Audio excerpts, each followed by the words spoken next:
청년 배당으로 이제 주제를 잡았는데, 청년 배당에 대해서 좀 설명을 드리면은 지금 경기도에서 시행하고 있는 거죠. 네. 예, 경기도가 시행하고 있기 때문에 경기도에 소속된 지자체들은 다 똑같이 시행이 되는 겁니다. 올해부터 이제 시행되는 거고요. 24세에 있는 청년들만 딱 1년간 100만 원을 지급하는 거예요. 청년 배당에 대해서 좀 설명을 해주시죠. 제가 설명을 드릴게요. 예. 어차피 제가 공격수니까 지금. 예. 이재명 경기도지사의 대표적인 공약이요. 정책 중에 하나입니다. 보편적 복지 정책인데, 이제 자산 유무, 내가 돈이 많건 적건 상관없이 만 24세 청년들에게 분기별 25만원씩 해서 1년에 100만원을 지역화폐로 지급하는 이제 사항입니다. 이거는 경기도가 7대3 비율로 7을 돈을 내고, 이제 우리 고양시가 3의 비율로 이런 청년 배당이 강행 아닌 강행이 돼버렸죠. 여기에 대해서는 굉장히 제가 비판스럽게 생각해서 사실 제가 이 주제를 송규 의원님한테 제안을 했었고, 어떻게 왜냐면 이게 지금 아니, 이게 청년 배당에 맞다고 대한 좀 현황 조금 보충할게요. 네, 현황? 네네. 정확히 얘기하면 94년 1월 1일생부터 95년 10월 1일생까지 만 24세 해당되는 청년들이고요. 그리고 경기도에서 3년 연속 현재 거주하고 있거나 아니면 총합산, 경기도에서 거주한 기간 총합산 10년 이상 되는 청년들에게만 주시는 거고, 우리 고양시에서는 대상자는 약 1만 3천 명 정도 되고 있습니다. 그리고 예산은, 올해 예산은 총 152억, 그리고 도비가 106억 7천만 원, 시비가 45억 7천만 원. 네. 자, 뭐 현황은 그 정도면 된 것 같고요. 제가 여기 쟁점이 뭐가 있을까요? 여러 가지 쟁점이 있는데 한 가지씩 제가 말씀을 드릴게요. 일단 쉬운 것부터 1년에 100만 원. 그러니까 1년에 100만 원 딱 평생에 한 번 받는 거예요? 네. 그런데 중요한 거는 포인트가 청년들에게 어떤 명분으로 100만 원이 측정되었느냐를 한번 들여다볼 필요가 있다고 봅니다. 여기 보면 경기도에서 얘기를 한 건데, 취업을 준비 중인 청년들이 공정한 출발선에서 경쟁할 수 있도록 하겠다는 뜻에서 시행했다고 경기도가 밝혔어요. 이 100만 원으로 공정한 출발선에 설 수 있겠느냐? 있을까요? 이게 만약에 정말 금액이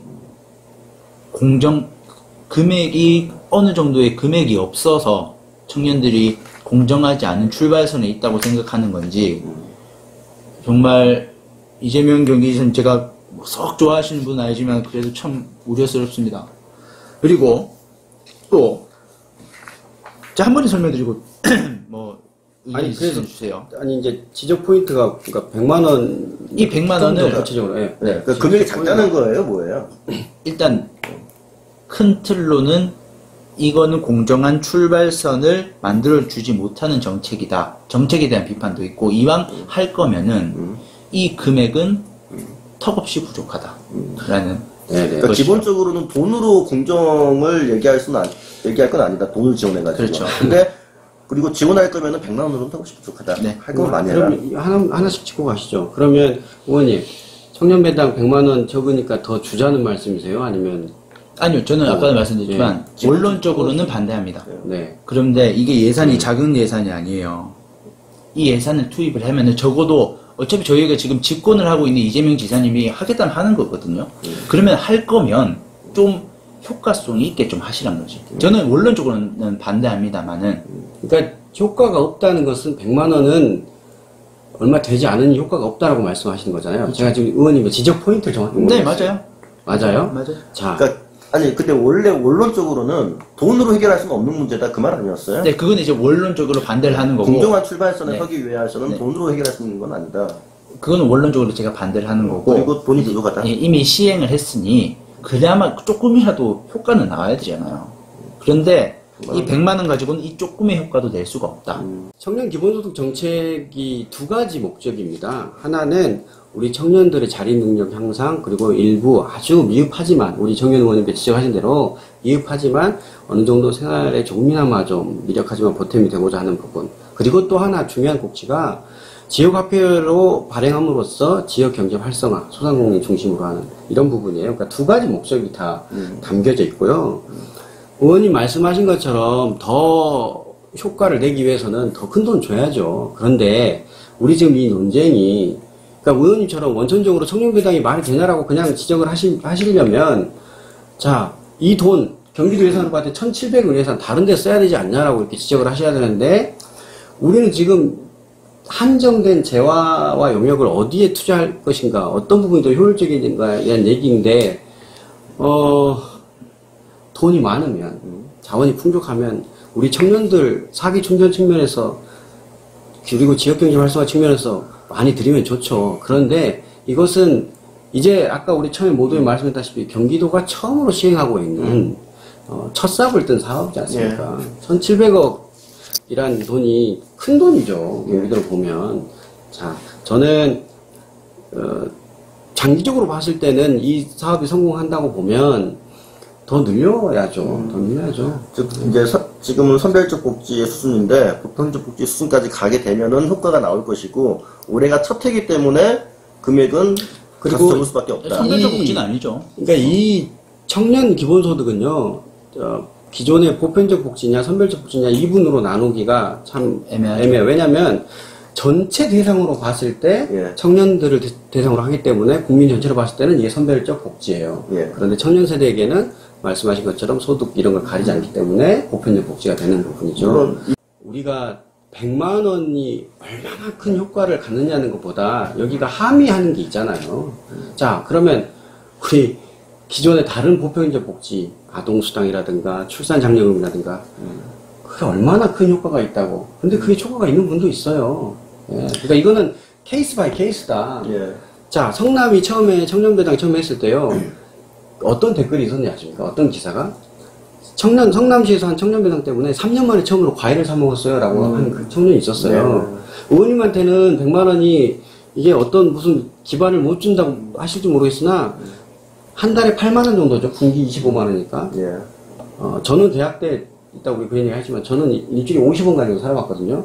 8만 원 의미 있는 돈일 수 있어요. 네, 정말 정확한 지적이신 게 뭐냐면은, 그렇기 때문에 선별적 복지가 필요한 거예요. 그렇기 때문에 보편적으로 하면 안 된다고 주장하는 거고, 그리고 저는, 네, 일단은 먼저, 일단 청년배당에 대해서 기본적으로는 반대하지만, 지금 주제는 이 청년배당을 이미 시행을 했으니, 여기에 대한 문제점과 개선해야 되는 점을 토론하는 거라고 저는 이해를 하고 하겠습니다. 조금 다시 주제를 그러면 지금 아까 이제 금액에 대한 얘기했고, 아까 뭐. 자, 두 번째는, 이제 경기도에 3년 이상 거주 중이거나, 이제 토탈 10년 이상, 10년 이하로, 10년 이상. 예. 합산 10년 이상. 거주한 청년들이 또 대상이에요. 그 대상에 대해서 얘기하시는 네. 것도 있죠. 제가 고시원을 3년 반 정도 살았었어요. 대학 다닐 때. 고시원에서는 전입신고가 안 됩니다. 고시원 그래서- 자체는 안 되긴 네. 했어요. 그래서 저는 그때는 정말 제 소원은 원룸에 사는 거였어요. 내 공간. 그런데 그러면 정말 힘든 고시원에서 지금 경기도에서 거주하면서 뭐 예컨대 어떤 시험을 준비하시거나 취업을 준비하시거나 이분들은 지금 우리 경기도만 하고 있기 때문에 못 받아요. 정말 보편적 복지라는 틀 안에서 역선별적 복지가 될 수 있는 여지가 다분히 있다라는 말씀을 드립니다. 네. 어떻게 보세요? 예. 할까요? 예, 말씀하세요.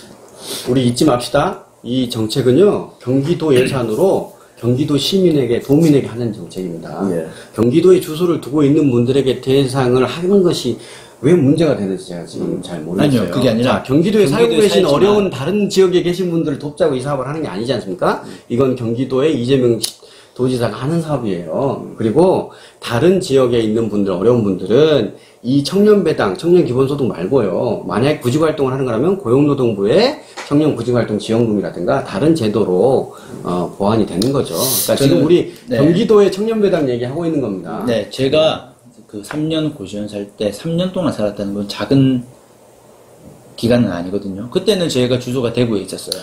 그럼에도 저는 이미 상경을 한 상태였고, 이미 터전을 여기서 다 잡으려고 생각을 하고 있는데 주소지만 거기 돼 있었거든요. 주소 이전이 안 되는군요. 네, 주소 이전이 하고 싶어도 되지 않는 그런 분들도 있다라는 점. 그러니까 제가 드리는 말씀은, 물론 그런 예외적인 것도 있겠지만, 이 보편적 복지가, 의미까지 퇴색해 버린다라는 말씀을 지금 드립니다. 반대로 역논리로 펴면은, 그러면은 확장하자는 뜻이 익힐 수 있어요. 그러니까, 네.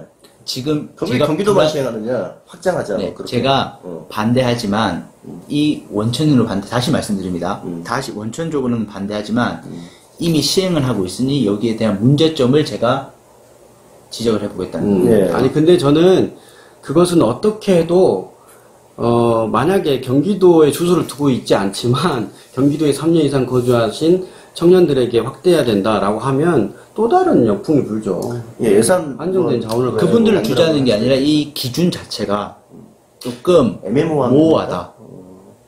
약간 어떤 부분이 모호한지 쉽게 생각하기 좋은 것들이죠. 그러니까 보편적 복지의 제일 큰 자, 단점 중에 하나가 제가 이런 선별하는데 힘을 쏟질 않는다는 게 제일 문제예요. 자, 제가 그 이따 디펜스 할 수 있는데요. 이전에 사실 그거 아세요?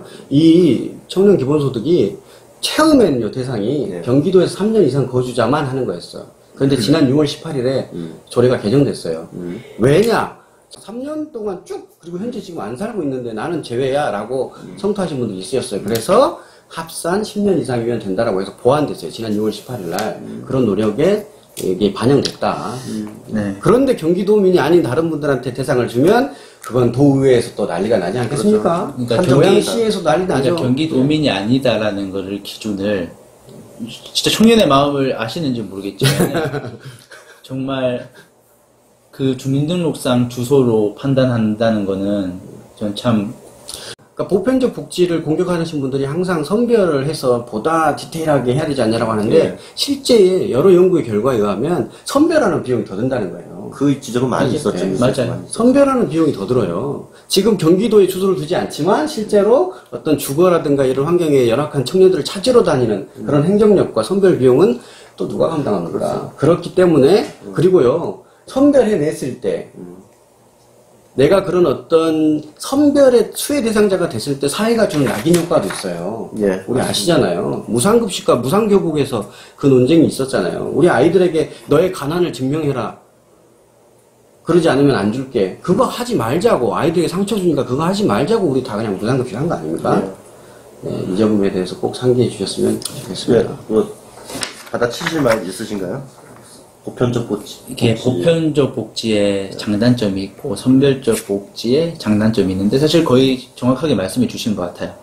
그런데 이제 뭐 지금 현재 보수 진영과 진보 진영에서 보편적 복지, 선별적 복지가 조금 나뉘어 있는 경향이 있는데 요즘은 조금 교집합이 있는 부분도 많이 존재해졌다고 생각을 해요. 근데 보수 진영에서 좀 더 들어오신 거 아니에요? 같이 이제 동의하신 부분들이 좀 더 많이 생긴 거 아닌가요? 그렇죠. 그런데 저는 제가 느끼는 거는 제가 해석하는 거에 대해서 말씀을 드릴게요.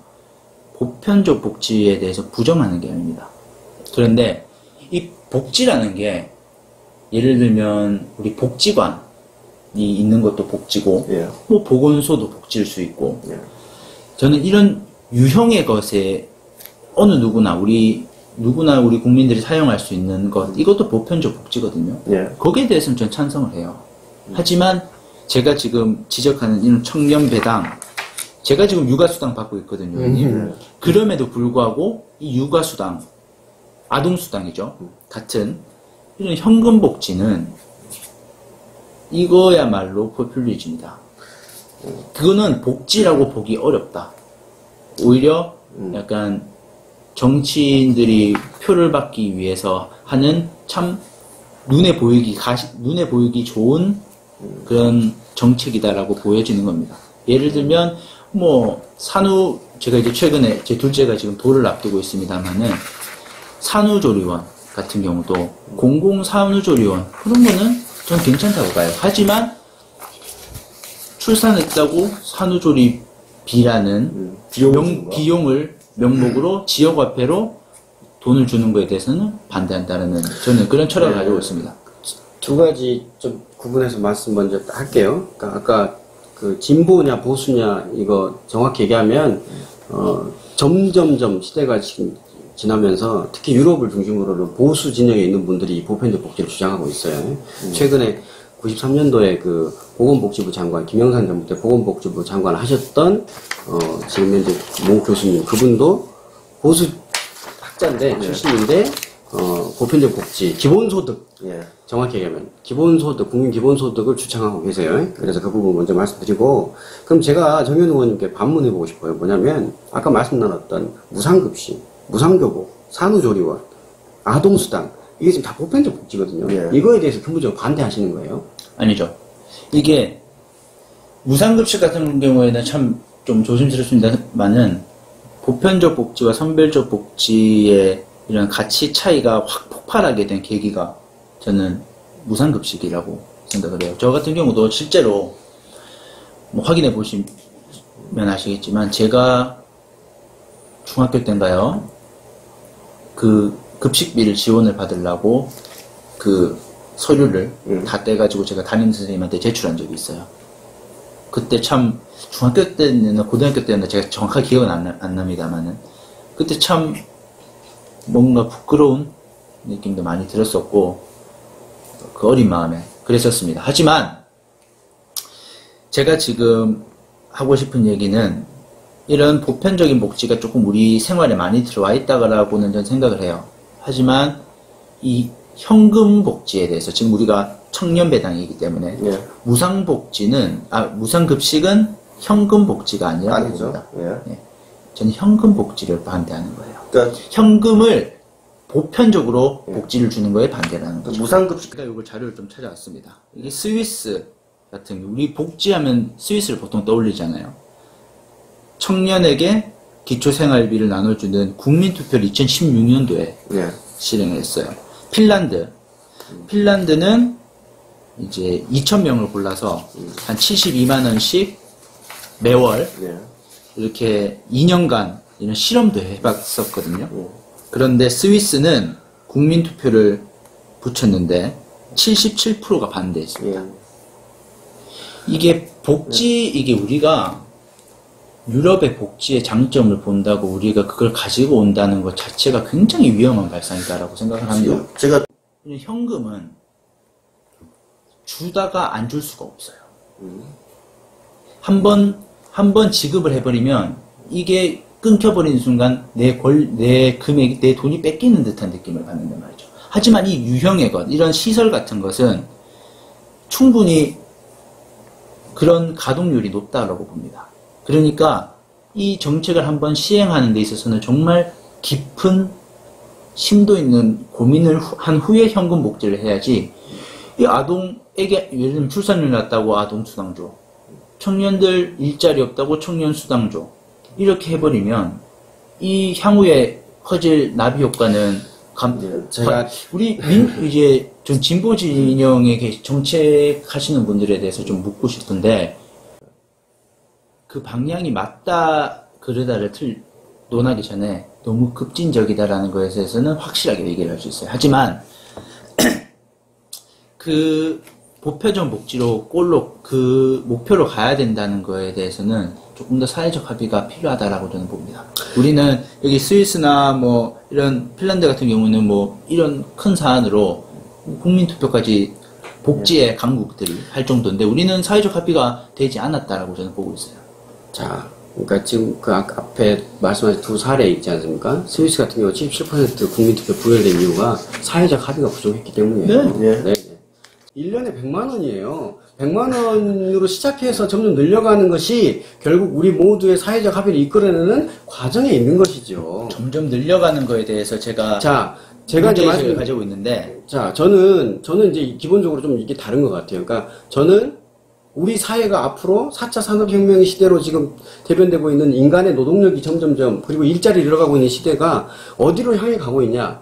그래서 인간은 도대체 어떻게 먹고 살아야 되는가에 대한 부분을 고민한다면 최적 궁극적으로 기본소득으로 귀결될 수밖에 없다는 생각을 갖고 있어요. 그래서 이것이 점점 확대되어 나갈 수밖에 없다. 사회체제의 존립을 생각한다면요. 제가 이 부분에 대한 얘기는 혹시 나오면 더 보강할게요. 결국 이제 기본소득까지 나오게 될 수밖에 없죠. 네, 그럼요. 보편적 복지는.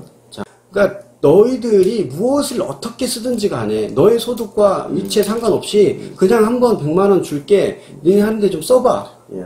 이거예요. 그거 이런 얘기가 나왔을 때 공격하는 레파토리가 이제 뭐 유흥비로 쓴다든가 아니, 여행비로 쓴다든가 그럴 이제 수 있죠. 그거는 막아놨어요. 네. 아니, 그거는 그러니까- 못 쓰게 돼 있어요. 그거를 궁합이 잘 맞으시는데요. 돌려가지고 이제 쓰는 네. 거 아니냐. 네, 그건 저는 여기 이거에 대한 거예요. 유흥비로 쓰면 어때? 여행비로 쓰면 어때? 자, 노인 기초연금 주는 거 노인분들 아니 아동수당 받아서 기저귀 안 사고 엄마가 아이스크림 사 먹으면 안 돼요? 청년수당에 대해서 우리가 잊지 말아야 될게요. 만 24세 청년들에게만 직접 호의가 있는 걸로 착각하시면 안 돼요.